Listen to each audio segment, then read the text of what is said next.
Bonjour, ici la nuit raconte. Merci pour votre soutien. Abonnez-vous, laissez un like et profitez bien de l'histoire d'aujourd'hui.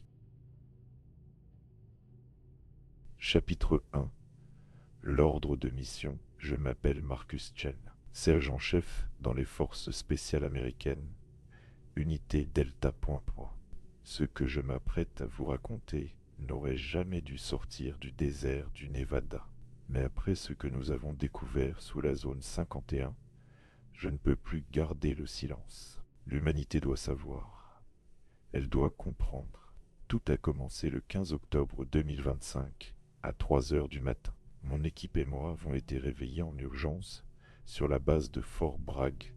Le colonel Harrison nous attendait dans la salle de briefing, le visage plus grave que jamais. Sur l'écran derrière lui, une image satellite de la zone 51. La zone 51, même pour nous, force spéciale habituée aux missions classifiées, ce nom évoquait le mystère absolu. Officiellement, c'était une base d'essai pour l'armée de l'air. Officieusement, les rumeurs parlaient de technologies extraterrestres, d'armes secrètes, de projets inavouables. Harrison a éteint les lumières. Les images satellites ont défilé. Des clichés thermiques montraient des anomalies sous la base, des structures souterraines que personne n'avait jamais cartographiées, des niveaux qui n'apparaissaient sur aucun plan officiel. Notre mission était simple en apparence. Suite à un incident survenu 3 jours plus tôt, tout contact avait été perdu avec le personnel du secteur 7, une zone ultra secrète de la base. 83 scientifiques et militaires volatilisés. Les capteurs indiquaient qu'ils étaient toujours vivants, quelque part dans les profondeurs. Mais ils ne répondaient plus.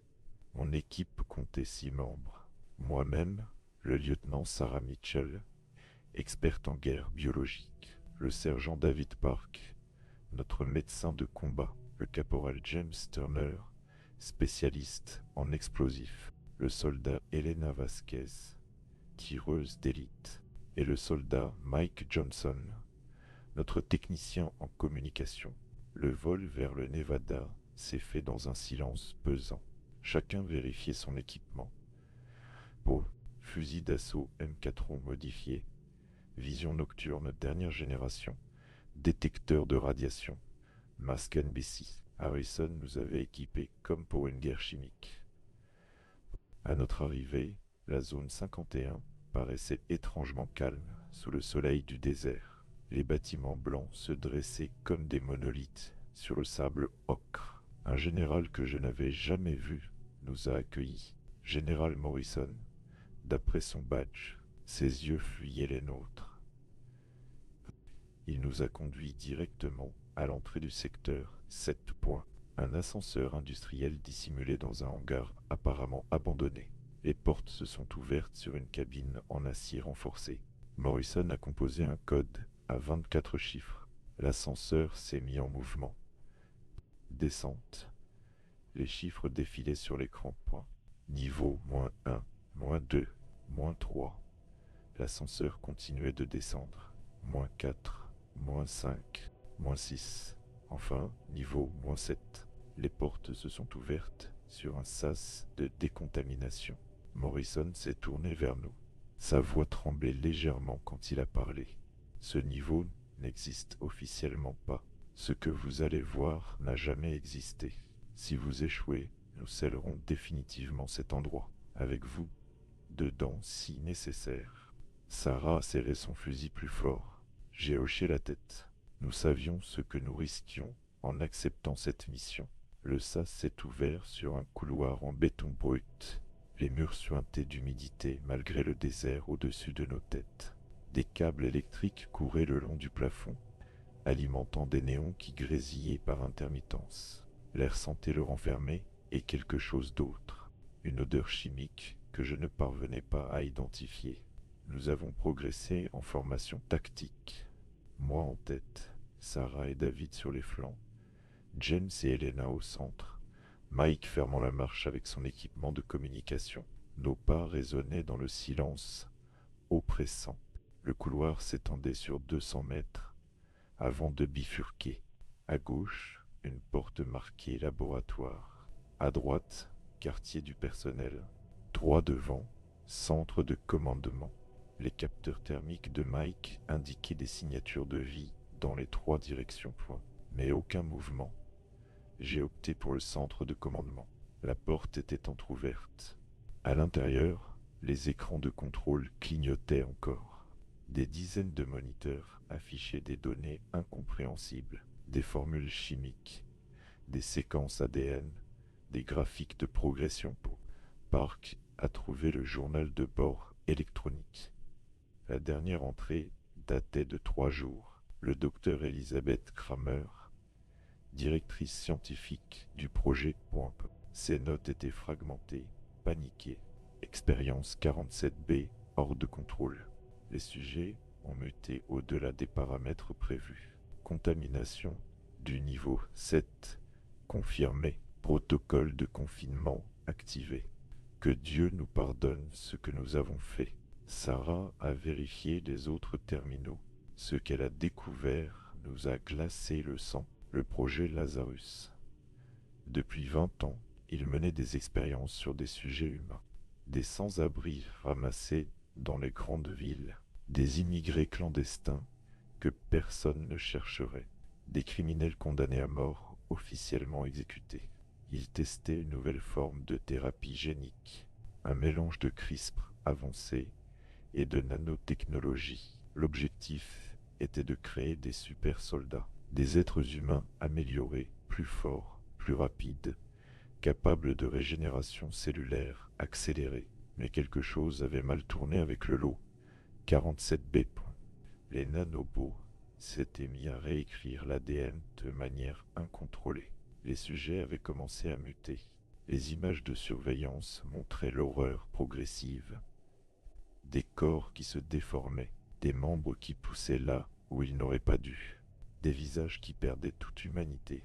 Un bruit nous a fait sursauter. Quelque chose bougeait dans les conduits de ventilation au-dessus de nos têtes. Un raclement métallique, comme des griffes sur de l'acier. Nous avons levé nos armes vers le plafond. Le silence est revenu. Mais nous savions maintenant que nous n'étions pas seuls au niveau -7. J'ai ordonné à Mike d'essayer de contacter la surface. Les communications étaient brouillées. Quelque chose interférait avec les signaux. Nous étions coupés du monde. Turner a vérifié les plans de la base sur les ordinateurs. Le niveau -7 s'étendait sur près de 5 km². Un véritable labyrinthe de laboratoires, de cellules de confinement, de salles d'expérimentation. Et quelque part là-dedans, 83 personnes attendaient d'être secourues, si elles étaient encore humaines.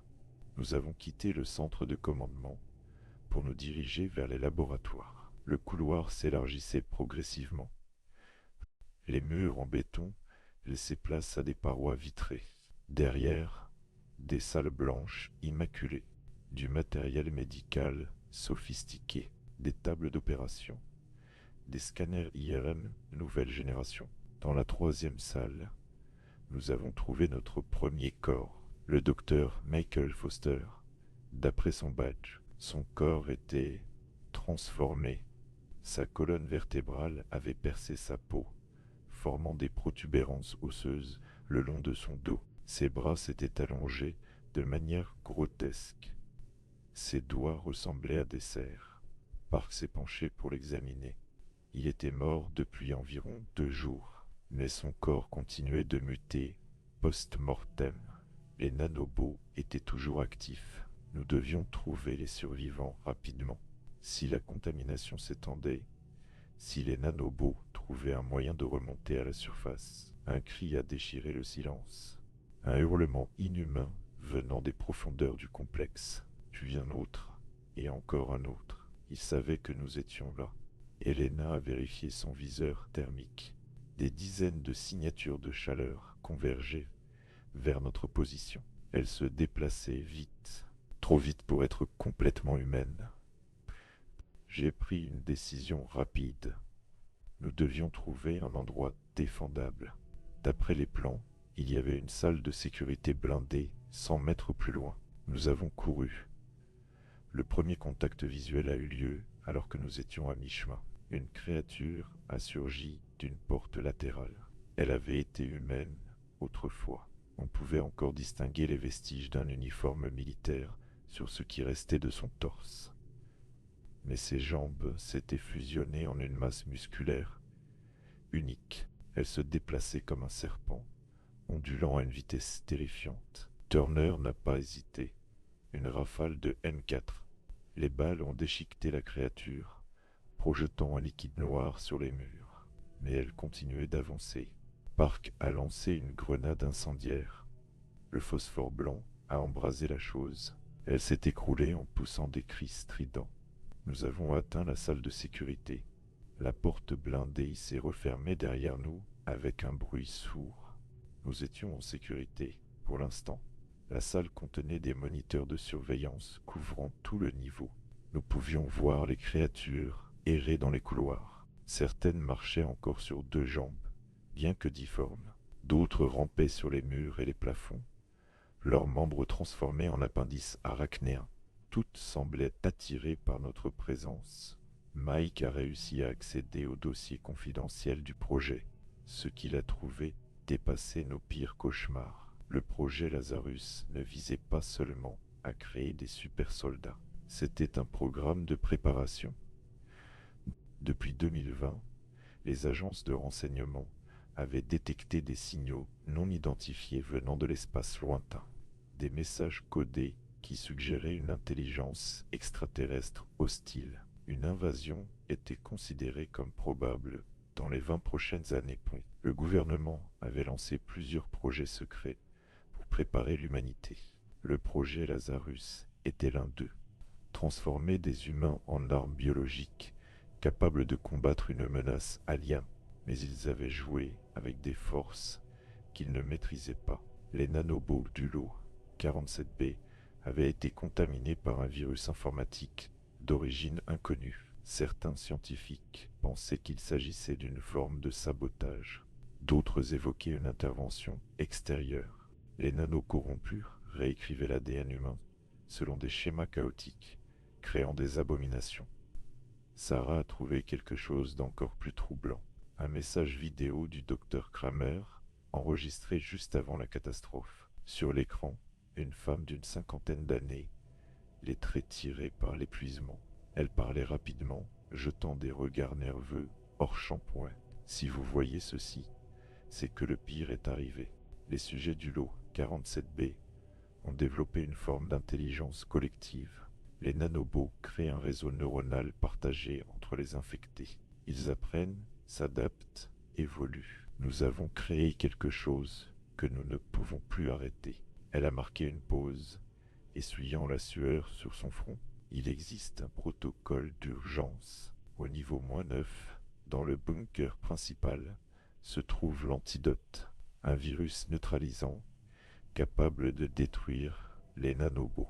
Mais personne n'est jamais descendu au niveau -9 et remonté intact. C'est là que nous gardons les premiers échantillons. L'enregistrement s'est coupé brusquement. Les lumières de la salle de sécurité ont clignoté. Sur les moniteurs, nous avons vu les créatures se rassembler devant notre porte. Elles ne l'attaquaient pas. Elles attendaient. J'ai regardé mon équipe. Chacun comprenait l'enjeu.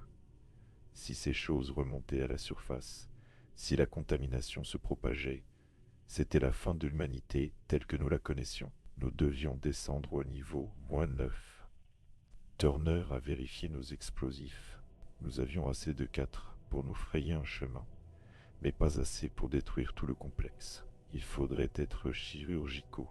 Vasquez a repéré un conduit de maintenance qui menait directement aux ascenseurs de service. Nous pourrions éviter les créatures en passant par là. Le conduit était étroit, mais praticable. Nous avons progressé en silence dans l'obscurité du conduit. L'acier froid sous nos mains, l'odeur de graisse et de poussière. 20 minutes de reptation angoissante avant d'atteindre la grille donnant sur la cage d'ascenseur. L'ascenseur de service était différent de celui par lequel nous étions descendus. Plus ancien, industriel. Les boutons n'avaient pas de chiffres, seulement des symboles que je ne reconnaissais pas. Mike a branché son ordinateur portable sur le panneau de contrôle.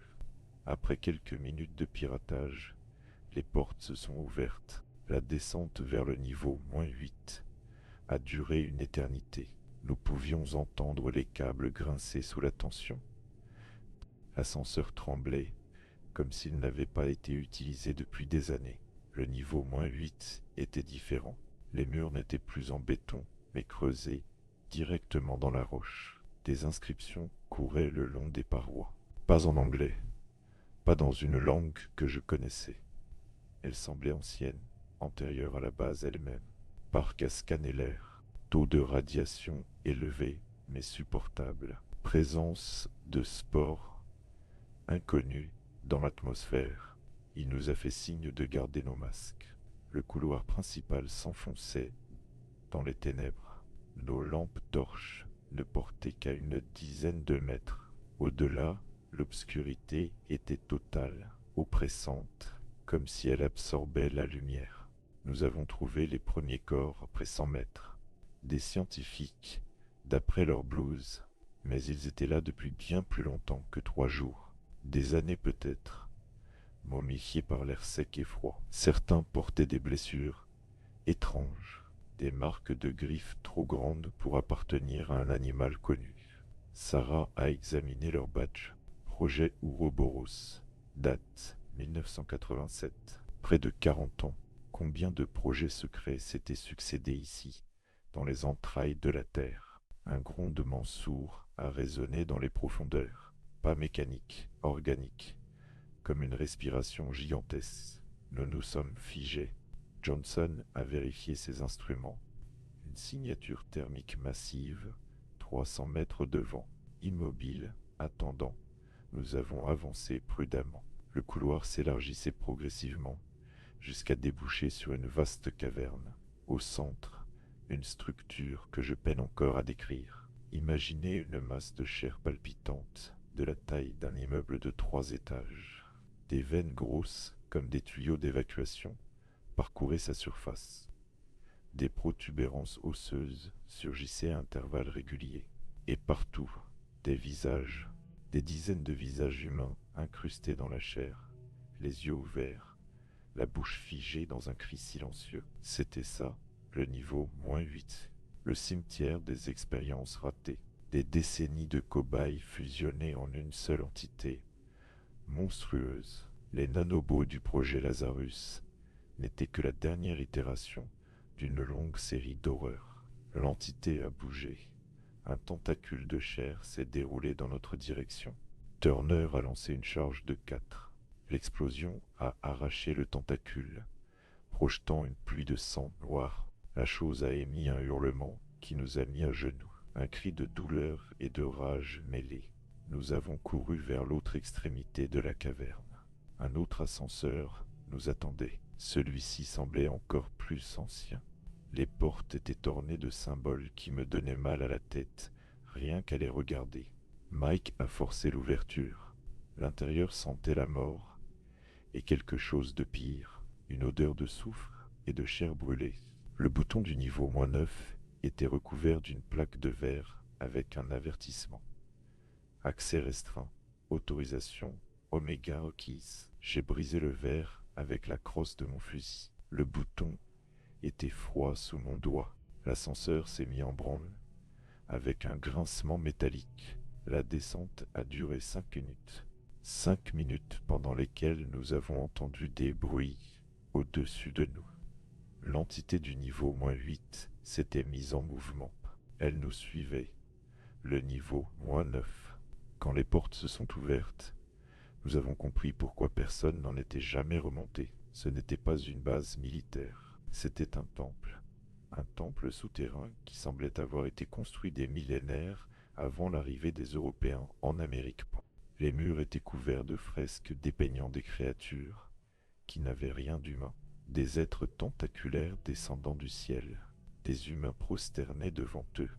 Au centre du temple, un autel de pierre noire, et sur cet autel, une capsule de confinement moderne, complètement anachronique dans ce décor ancien. À l'intérieur, une fiole contenant un liquide argenté, l'antidote. Mais nous n'étions pas seuls. Tout autour de l'autel, des silhouettes encapuchonnées, une vingtaine. Elles se sont tournées vers nous à notre arrivée. Sous les capuches, des visages humains. Les scientifiques disparus. Le docteur Kramer s'est avancé. Ses yeux brillaient d'une lueur malsaine. Vous ne comprenez pas. Nous ne pouvons pas arrêter ce qui a commencé.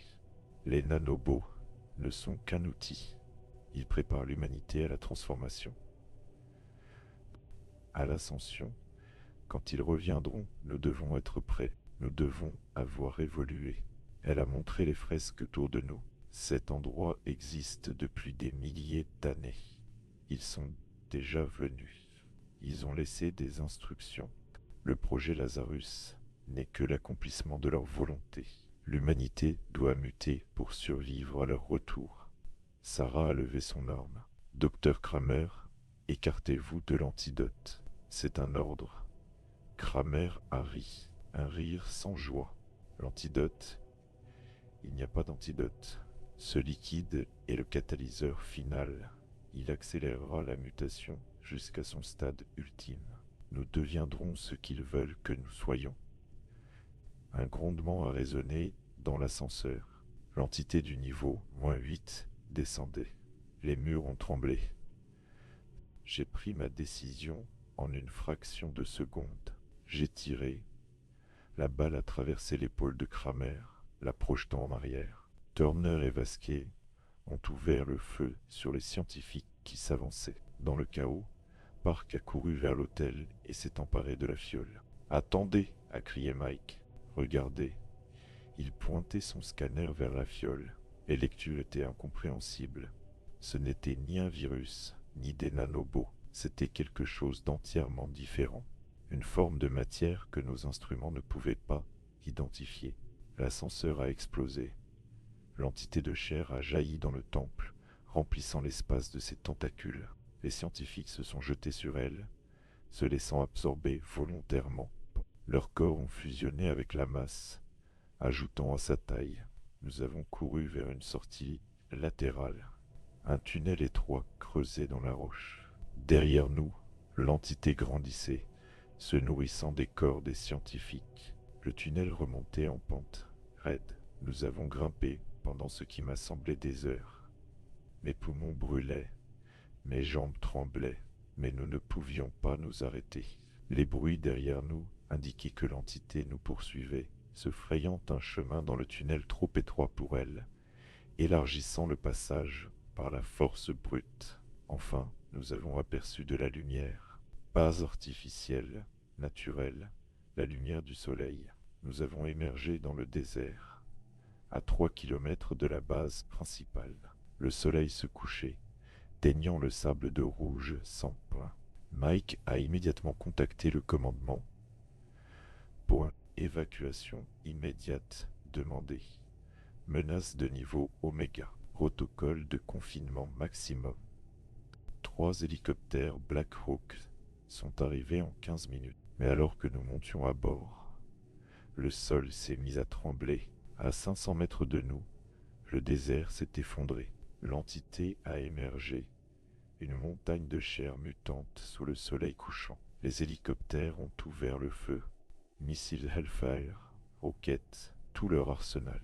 L'entité a été déchiquetée, mais les morceaux continuaient de bouger, tentant de se reformer. C'est alors que Park a pris la décision qui nous a tous sauvés, et condamnés à la fois. Il a ouvert la fiole et en a versé le contenu sur les restes de l'entité. L'effet a été instantané. Point. La chair a commencé à se dissoudre, se transformant en une fumée noire qui s'élevait dans le ciel. En quelques minutes, il ne restait rien de l'entité, rien que du sable vitrifié. Mais la fumée ne s'est pas dissipée, elle s'est étendue, portée par le vent du désert. Park a vérifié ses instruments. Des nanoparticules, mais différentes de celles du projet Lazarus. Elles se dispersaient dans l'atmosphère. Nous avons été mis en quarantaine immédiatement. Pendant 3 mois, nous avons subi test sur test. Aucune trace de contamination. Les nanoparticules semblaient inertes en nous.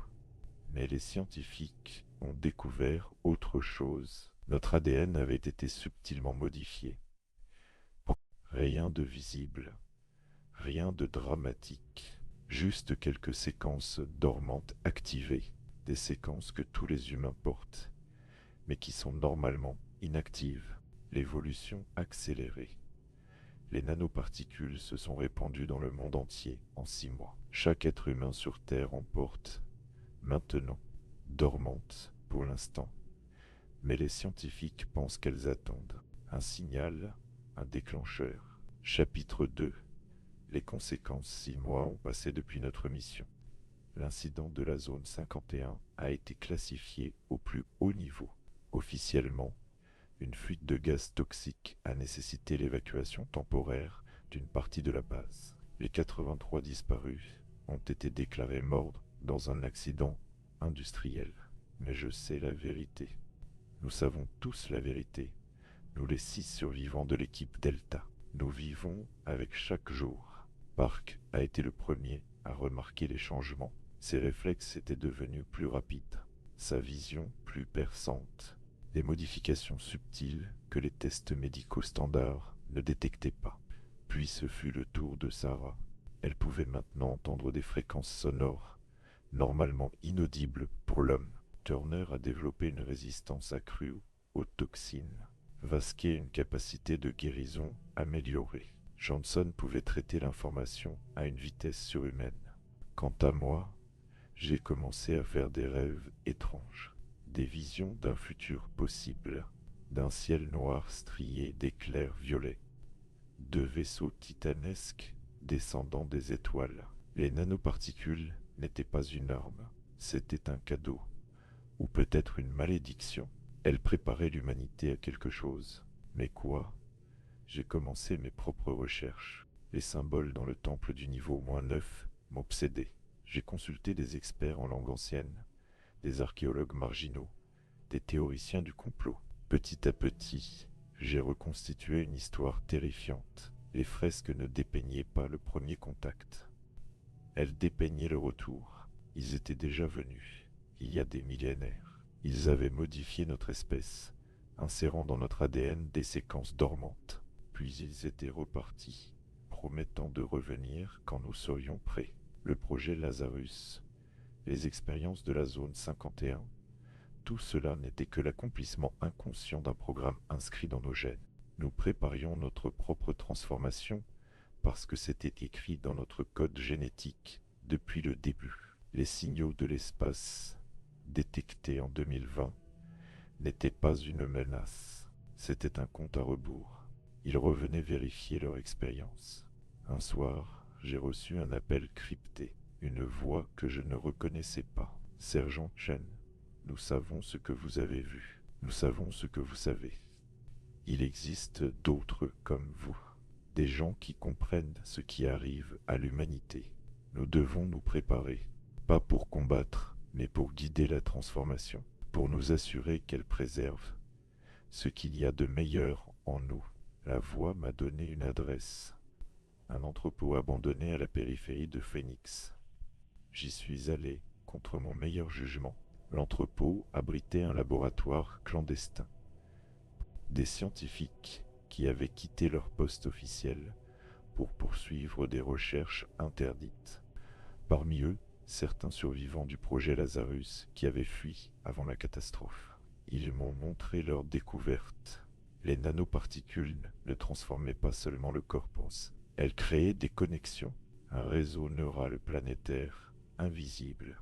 L'humanité était en train de développer une conscience collective embryonnaire. C'était ça, le véritable but.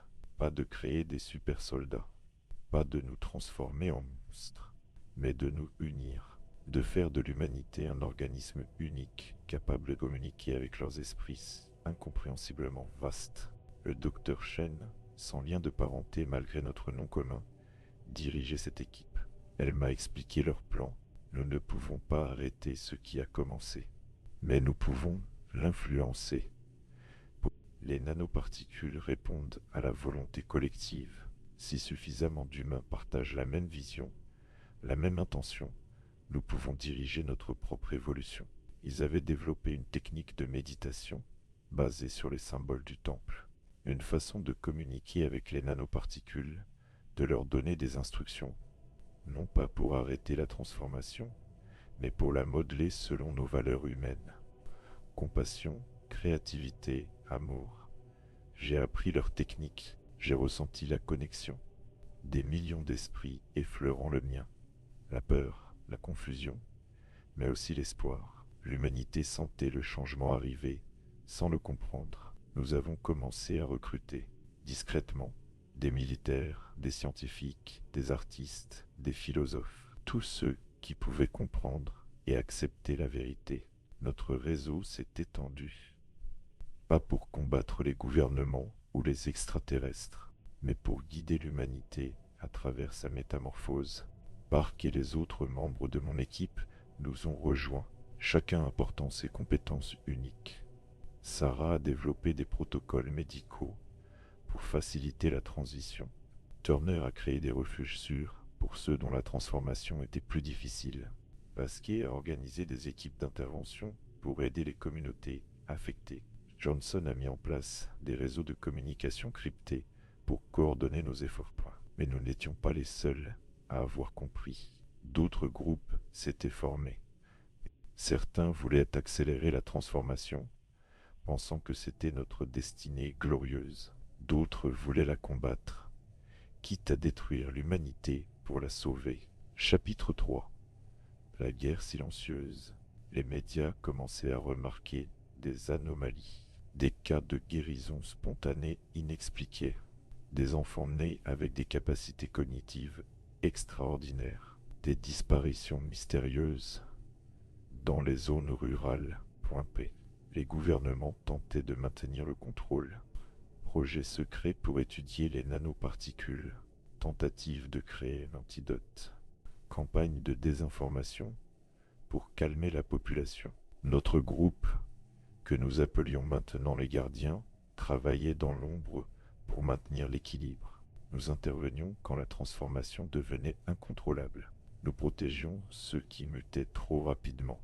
Nous combattions ceux qui voulaient weaponiser les nanoparticules. C'est lors d'une de ces interventions que j'ai rencontré Maya Point, une jeune femme de 25 ans dont la transformation avait pris une tournure unique. Elle pouvait voir les connexions entre les esprits, les fils invisibles qui reliaient désormais tous les humains.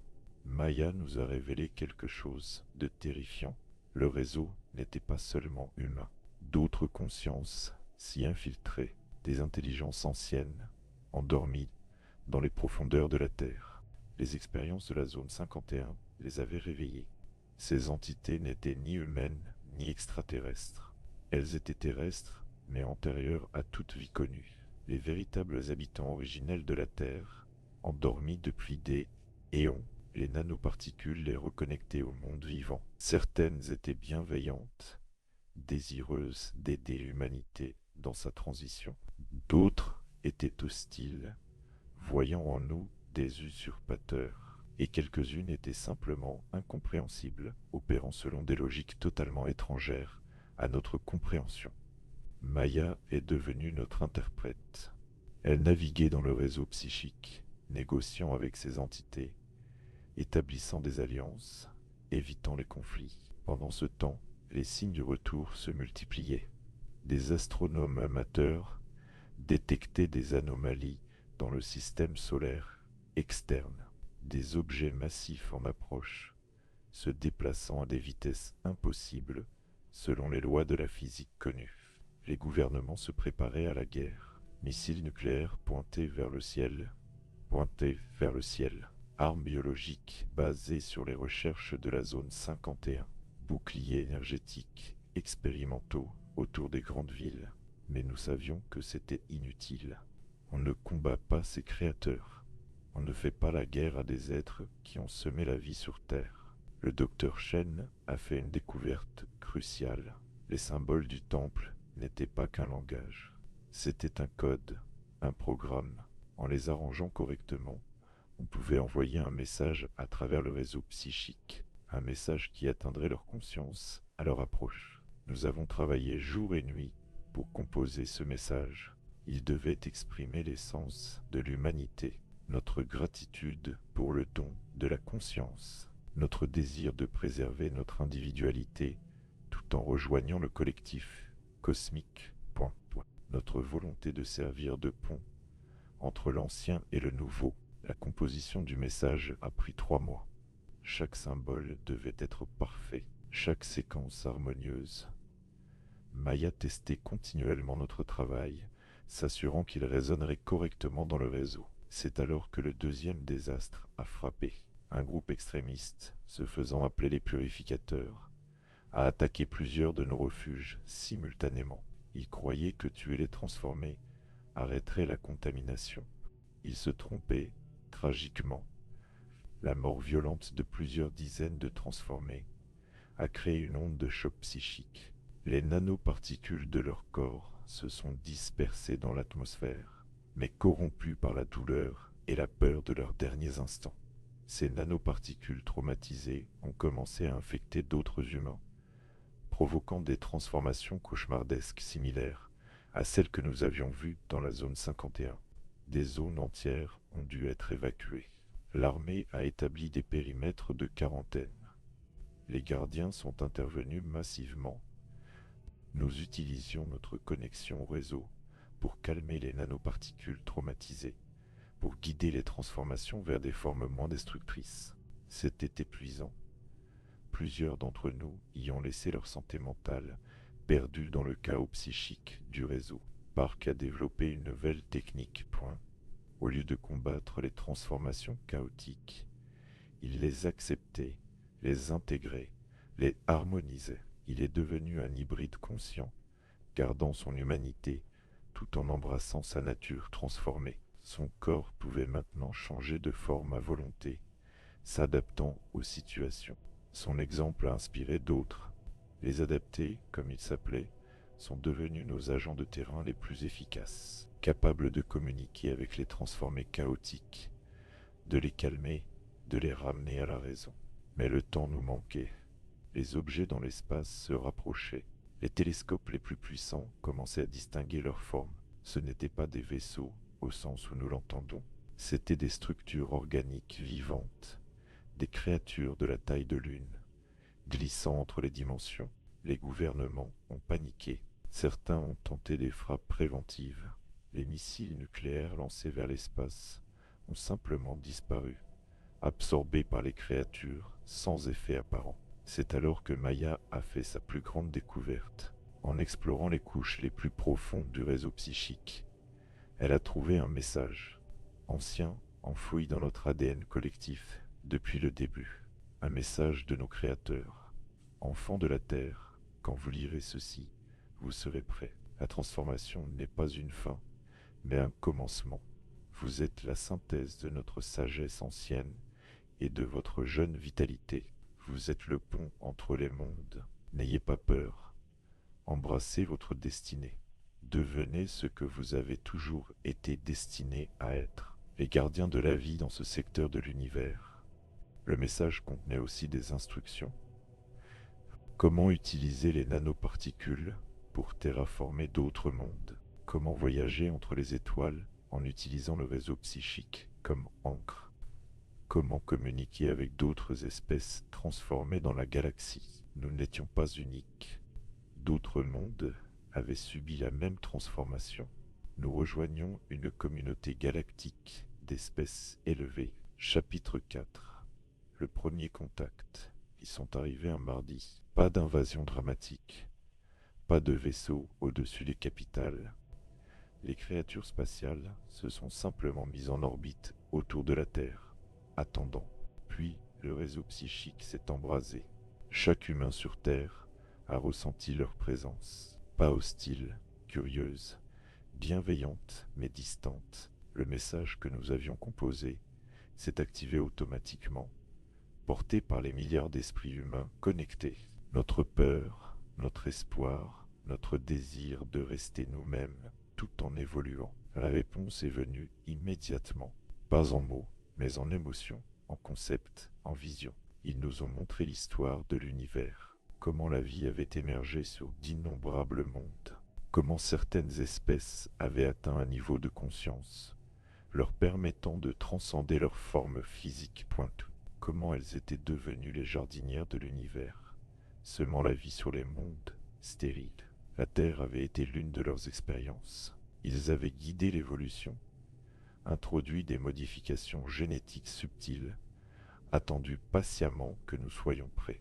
Mais ils nous ont aussi montré les échecs, les mondes où la transformation avait mal tourné, les espèces qui s'étaient autodétruites, incapables d'accepter leur métamorphose, les civilisations qui avaient perdu leur essence en devenant partie du collectif.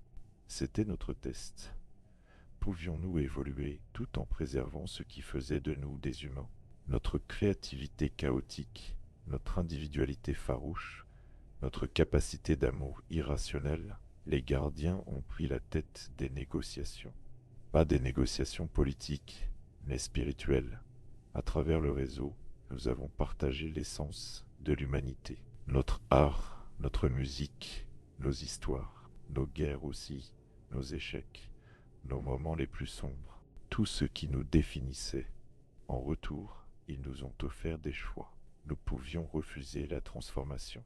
Ils supprimeraient les nanoparticules, nous laisseraient continuer notre évolution naturelle, mais nous resterions isolés, coupés de la communauté galactique. Nous pouvions accepter pleinement la transformation, devenir comme eux, des êtres de pure conscience, mais nous perdrions notre forme physique, notre ancrage terrestre, où nous pouvions choisir une troisième voie, celle que Maya appelait la synthèse. Garder notre humanité physique tout en développant notre conscience collective, devenir le pont entre le matériel et le spirituel.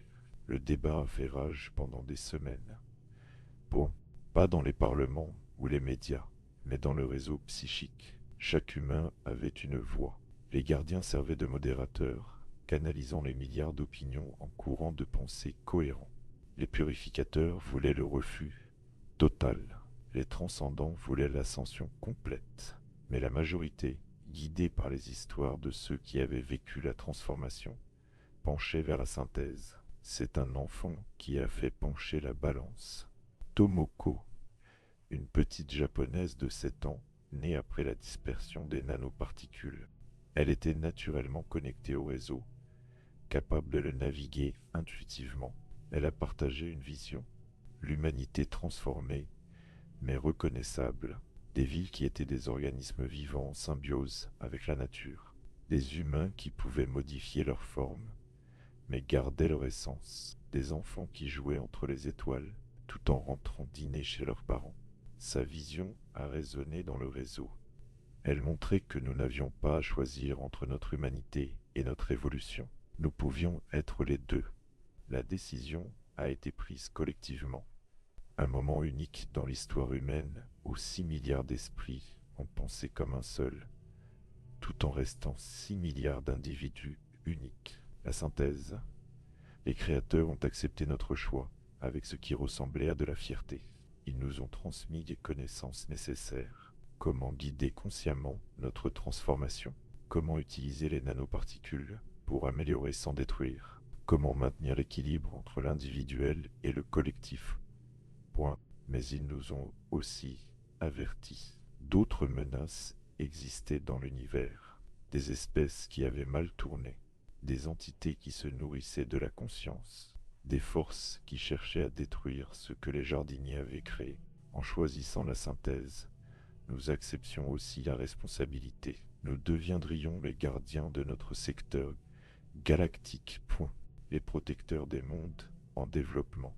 Les guerriers contre les forces de l'entropie. Chapitre 5. La transformation. Les 2 années qui ont suivi ont été les plus extraordinaires de l'histoire humaine. La transformation s'est faite progressivement, guidée par les gardiens et les connaissances transmises par nos créateurs. Les villes ont commencé à changer. Los Angeles a été la première à expérimenter l'architecture symbiotique. Les bâtiments ont développé des systèmes nerveux primitifs, capables de répondre aux besoins de leurs habitants. Les routes se réparaient elles-mêmes. Les parcs respiraient, purifiant l'air. Paris a suivi, transformant la tour Eiffel en antenne psychique géante, permettant une connexion plus profonde au réseau pour tous les Parisiens. Londres a vu la Tamise devenir vivante, ses eaux capables de se purifier et de nourrir la vie aquatique modifiée. Les humains changeaient aussi, mais chacun à son rythme et selon sa nature profonde. Les artistes développaient des capacités synesthésiques, capables de peindre avec les émotions ou de composer de la musique visible. Les scientifiques pouvaient percevoir les équations fondamentales de l'univers comme des mélodies. Les médecins sentaient la maladie avant qu'elle ne se manifeste. Mon équipe et moi avons continué notre travail de gardien, mais notre rôle avait évolué. Nous n'étions plus des soldats combattant une menace, mais des guides aidant l'humanité dans sa métamorphose. Park est devenu un ambassadeur entre les humains et les entités anciennes réveillées par notre transformation. Sa nature adaptative lui permettait de prendre des formes que ces êtres reconnaissaient, établissant des alliances cruciales. Sarah a fondé les centres de transition, des lieux où ceux qui avaient peur du changement pouvaient venir chercher aide et compréhension. Elle a développé des thérapies permettant d'harmoniser les transformations difficiles. Turner a créé le corps des bâtisseurs, utilisant ses connaissances en explosifs de manière constructive. Il sculptait des montagnes pour créer des habitats symbiotiques, creusait des tunnels vivants reliant les villes transformées. Vasquez est devenue une exploratrice du réseau psychique, cartographiant ses dimensions infinies, découvrant des poches de conscience pure, où les humains transcendés pouvaient exister sans perdre leur individualité. Johnson a établi l'Archive, une bibliothèque vivante où toute l'histoire et la connaissance humaine étaient stockées non dans des livres, mais dans des cristaux de conscience pure, accessibles à tous à travers le réseau. Maya, devenue la plus puissante navigatrice psychique de l'humanité, a fait une découverte bouleversante. Le réseau ne connectait pas seulement les humains entre eux et avec nos créateurs. Il s'étendait à travers le temps. Nous pouvions communiquer avec nos descendants futurs, voir les multiples chemins que l'humanité pourrait prendre. Dans certaines lignes temporelles, nous devenions les tyrans de la galaxie. Dans d'autres, ses plus grands héros. Dans d'autres encore, nous disparaissions, absorbés par le collectif. Cette découverte a créé une nouvelle responsabilité. Chacune de nos décisions présentes affectait non seulement notre futur, mais celui d'innombrables mondes.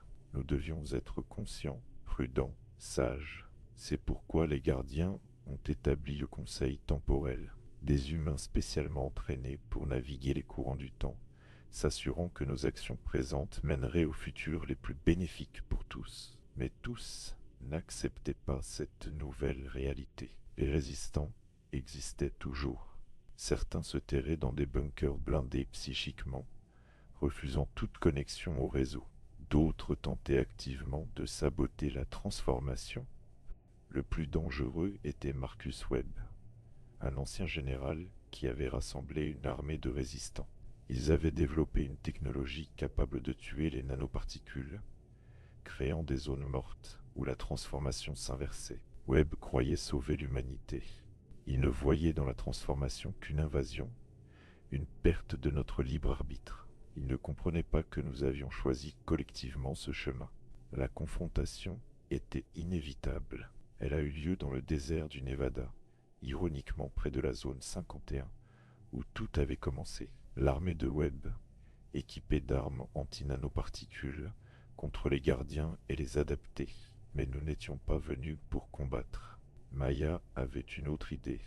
Au moment où Webb allait donner l'ordre d'attaquer, elle l'a connecté de force au réseau. Pas pour le contrôler, mais pour lui montrer. Elle lui a montré la peur qu'il inspirait à ses propres hommes, la douleur des familles séparées par sa croisade, mais aussi l'amour de ceux qui le suivaient, croyant en sa cause, et surtout, elle lui a montré le futur qu'il créerait s'il réussissait. Une humanité coupée du reste de l'univers, condamnée à répéter ses erreurs. Webb s'est effondré, submergé par les émotions et les visions. Quand il s'est relevé, ses yeux avaient changé. Il avait vu, compris. Il a déposé son arme. « Pardon, a-t-il murmuré. J'avais si peur de perdre notre humanité que j'étais prêt à la détruire pour la sauver. Ce moment a marqué un tournant. Les derniers résistants ont commencé à sortir de leur refuge, pas tous en même temps, pas tous volontairement, mais progressivement l'humanité s'unissait dans sa transformation. Chapitre 6. L'ascension consciente. 5 ans après l'incident de la zone 51. L'humanité était méconnaissable, et pourtant fondamentalement la même. Nous avions changé physiquement, mentalement, spirituellement, mais nous étions toujours humains. Les enfants nés après la transformation étaient extraordinaires. Ils maîtrisaient intuitivement des concepts qui nous prenaient des années à apprendre. Ils pouvaient modifier leur forme cellulaire, communiquer télépathiquement, percevoir des dimensions supplémentaires de la réalité. Tomoko, l'enfant dont la vision avait inspiré notre choix de la synthèse, était devenue une figure centrale. À 12 ans, elle était la plus jeune membre du conseil temporel. Sa capacité à naviguer les futurs possibles dépassait celle d'adultes entraînés pendant des années. Elle m'a approché un jour avec une révélation troublante. « Marcus, j'ai vu quelque chose. Dans 3 ans, nous recevrons un signal, un appel à l'aide d'un monde mourant. Ce sera notre premier test en tant que gardien galactique.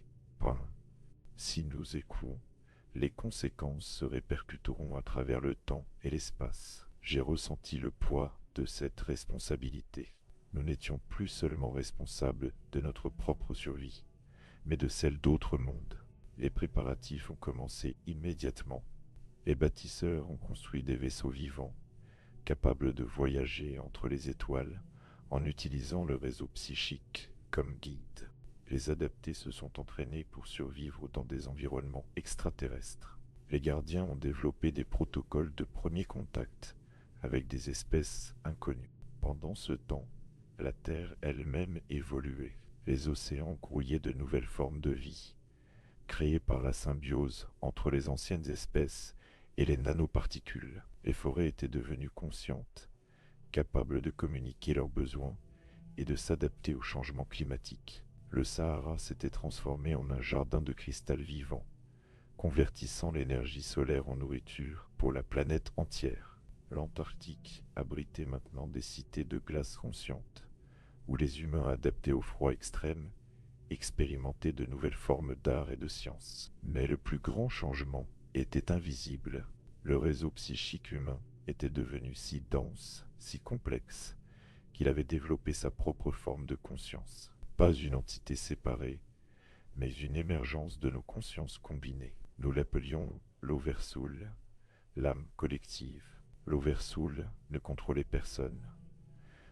Elle était plutôt comme un rêve partagé, un espace où toutes les pensées et émotions humaines se mélangeaient, créant de nouvelles idées, de nouvelles possibilités. C'était notre inconscient collectif, rendu tangible.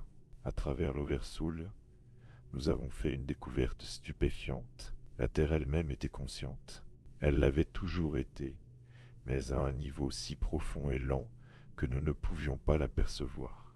La transformation nous avait mis en phase avec elle. Gaïa, comme nous l'appelions maintenant, nous a parlé. Pas avec des mots, mais avec des tremblements de terre, qui étaient des rires, des tempêtes, qui étaient des larmes, des aurores boréales, qui étaient des sourires. Elle nous a raconté son histoire, comment elle avait accueilli la vie il y a des milliards d'années, comment elle avait souffert de nos abus durant l'ère industrielle, comment elle se réjouissait maintenant de notre transformation, de notre symbiose retrouvée. Mais elle nous a aussi avertis. D'autres planètes conscientes existaient, certaines bienveillantes, d'autres hostiles, certaines mourantes, appelant à l'aide, d'autres corrompues, cherchant à contaminer les mondes simples. C'était notre rôle maintenant, protéger Gaïa et aider les autres mondes. Nous étions devenus les anticorps de l'univers vivant. Le signal prédit par Tomoko est arrivé exactement quand elle l'avait vu. Une planète à 40 années-lumière, mourante sous les attaques d'une espèce parasite qui dévorait la conscience planétaire. L'humanité s'est mobilisée comme jamais auparavant. Pas comme une armée, mais comme un système immunitaire. 10 000 volontaires se sont portés candidats pour la mission. adapté capable de survivre dans n'importe quel environnement, gardien entraîné au combat psychique, guérisseur capable de restaurer les consciences endommagées. J'ai dirigé la mission. Notre vaisseau, le Synthesis, était une merveille de biotechnologie, grand comme une ville, vivant, conscient, capable de traverser l'espace en pliant la réalité autour de lui. Le voyage a duré 3 mois subjectifs, même si techniquement nous nous déplacions plus vite que la lumière. Pendant le trajet, nous nous sommes préparés. Tomoko naviguait les futurs possibles, cherchant le chemin vers le meilleur résultat. Park adaptait constamment sa forme pour être prêt à l'environnement alien. Sarah préparait des protocoles de guérison pour une biologie inconnue. Quand nous sommes arrivés, le spectacle était déchirant. La planète, qu'ils appelaient Kepler 438b dans nos anciens catalogues, était couverte de structures cristallines, noires. Les parasites, ils drainaient l'énergie vitale de la planète, la convertissant en matière morte. Les habitants, des êtres de silicium vivants, étaient au bord de l'extinction. Leur conscience planétaire agonisait, fragmentée par les attaques parasitaires. La bataille qui a suivi n'était pas physique. C'était une guerre de volonté, de conscience. Les parasites tentaient d'infecter nos esprits, de nous transformer en extension d'eux-mêmes. Nous résistions, utilisant notre connexion à l'Oversoul terrestre comme encre. Maya a joué un rôle crucial. Elle a plongé directement dans la conscience mourante de la planète, la soutenant, l'empêchant de s'effondrer complètement. Park et les adaptés ont attaqué physiquement les structures parasitaires, les détruisant une par une. Mais c'est Tomoko qui a trouvé la solution. Dans un futur possible, elle a vu que les parasites n'étaient pas maléfiques par nature.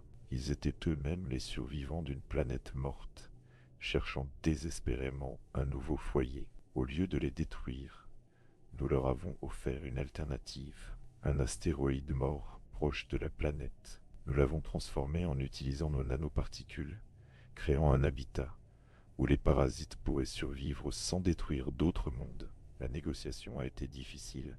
Les parasites étaient méfiants, habitués à ne survivre qu'en consumant d'autres consciences. Mais l'Oversoul humaine leur a montré une autre voie. La symbiose au lieu du parasitisme, la coopération au lieu de la consommation. Finalement, ils ont accepté. Le transfert a pris des semaines. Chaque structure parasitaire devait être soigneusement extraite et transplantée. Mais nous avons réussi. La planète a commencé à guérir, sa conscience se reconstituant lentement. Les habitants de Silicium nous ont remerciés d'une manière que je n'oublierai jamais. Ils ont partagé avec nous leur mémoire planétaire, des millions d'années d'histoire, de sagesse, de beauté. Notre compréhension de l'univers s'est élargie de manière exponentielle. À notre retour sur Terre, nous étions changés, pas physiquement, mais spirituellement.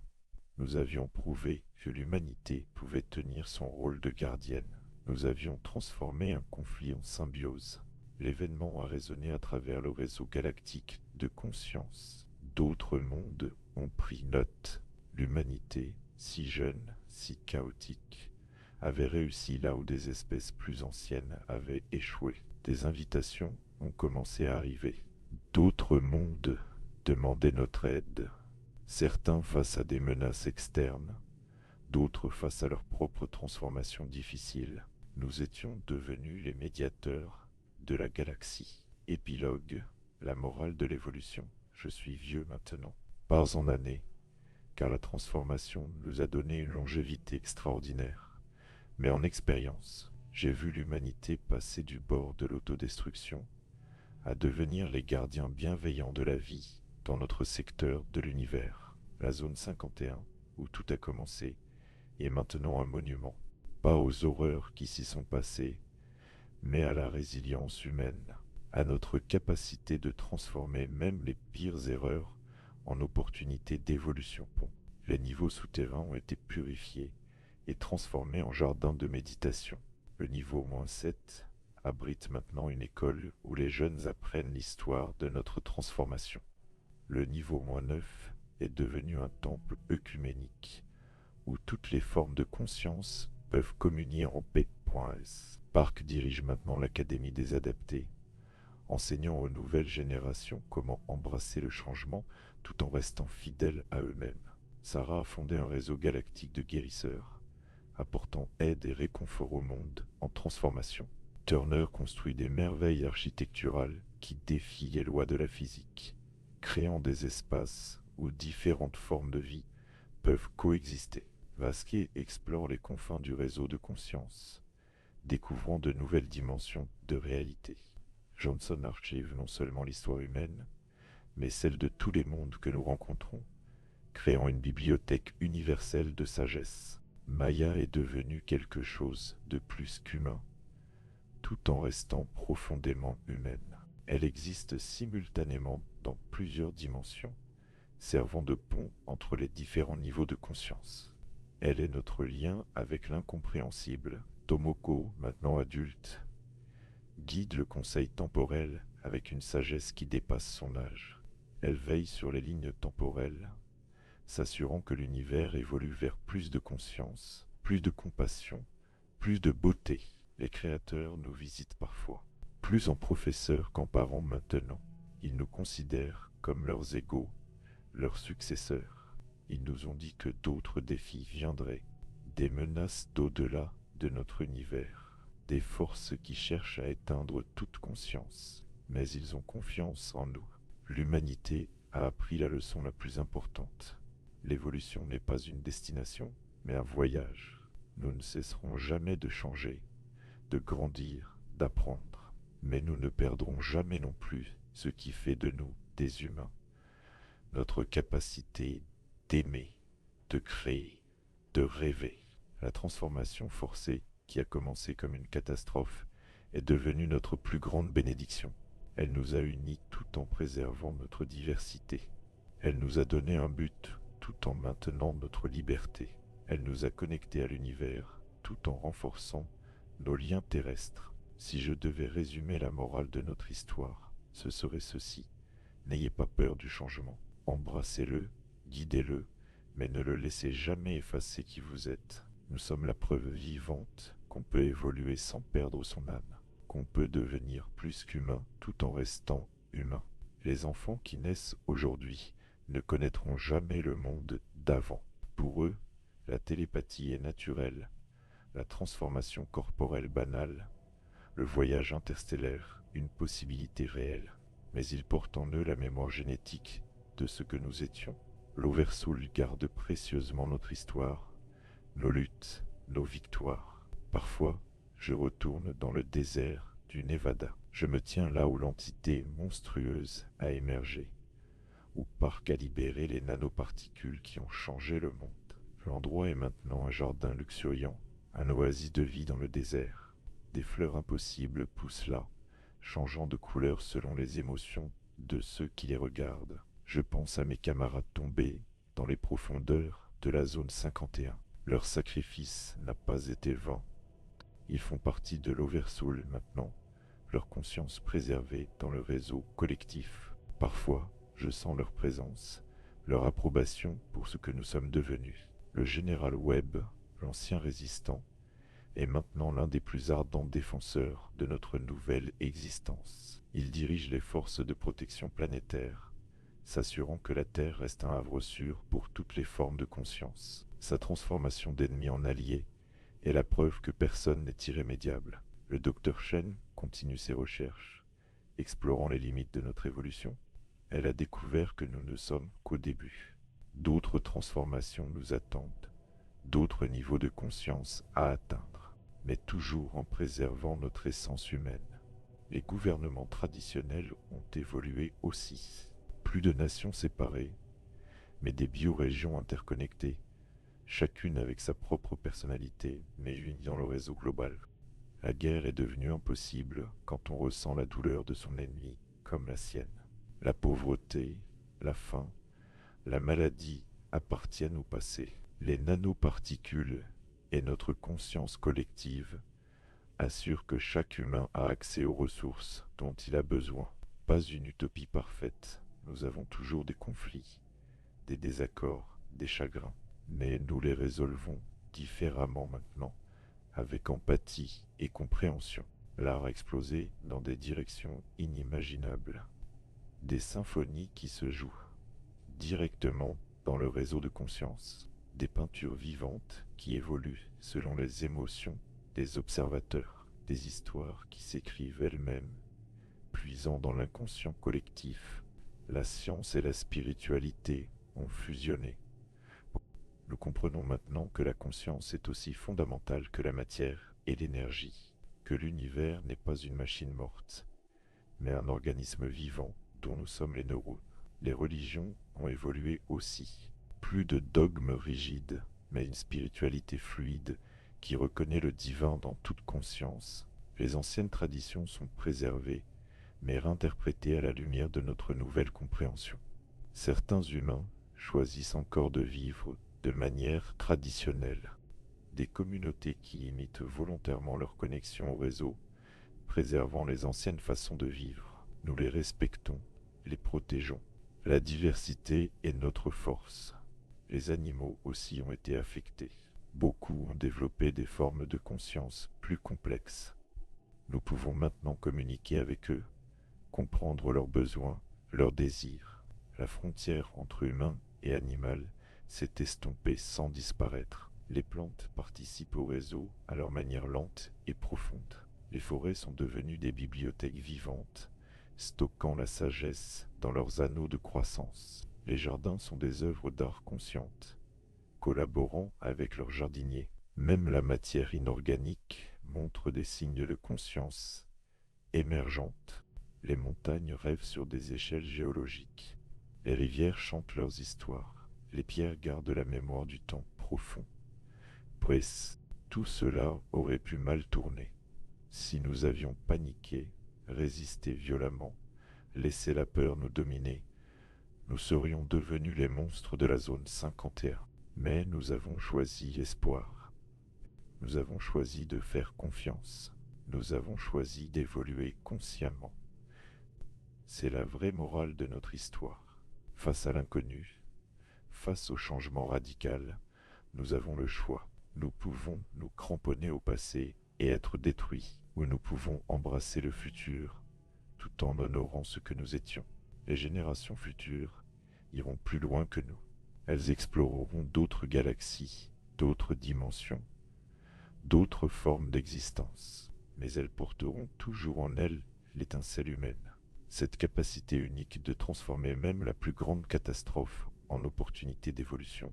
Je termine ce récit avec un message pour ceux qui viendront après. Que vous soyez humain, post-humain, ou quelque chose d'entièrement nouveau. Souvenez-vous de nous, non pas comme des héros, mais comme des gens ordinaires qui ont fait face à l'extraordinaire, qui ont choisi l'amour sur la peur, qui ont prouvé que l'évolution consciente est possible.